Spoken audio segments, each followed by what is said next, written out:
তোমার পার্টনারের current feelings কি তোমাকে নিয়ে? এই রিডিংটা তাদের জন্য যাদের অনেক দিন পার্টনারের সাথে নো কন্ট্যাক্ট সিচুয়েশনে আছে, মানে তোমাদের অনেক দিন যোগাযোগ নেই। এবার তুমি জানতে চাইছো যে এই নো কন্ট্যাক্ট সিচুয়েশনে তোমার পার্টনারের কারেন্ট ফিলিংস কি তোমাকে নিয়ে। চলো তাহলে দেখা যাক।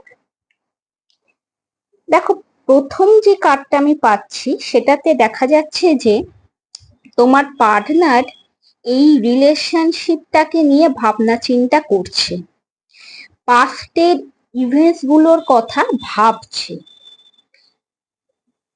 তার পরের কার্ডটা থেকে আমি দেখতে পাচ্ছি যে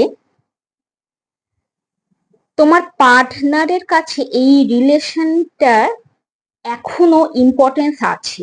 এখনো তোমার পার্টনার অ্যাফেকশন ফিল করে তোমার জন্য, একটা ইমোশনাল কানেকশন এক্সিস্ট করে তার মনের মধ্যে এখনো তোমাকে নিয়ে।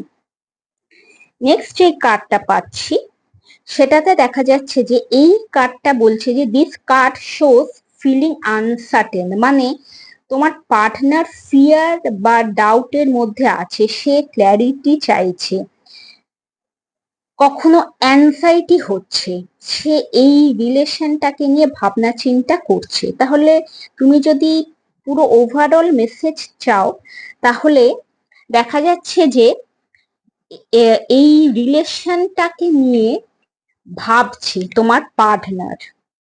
তোমাদের মধ্যে যে ইমোশনাল বন্ড আছে সেটাকে সে এখনো ফিল করে, কিন্তু সে শিওর নয় এখন কি করা উচিত। সেই জন্য তুমি নিজের গ্রোথের দিকে ফোকাস করো। এইটা হচ্ছে তোমার গাইডেন্স। তাহলে আজকে এটাই ছিল আমার রিডিং। সবাই খুব ভালো থেকো।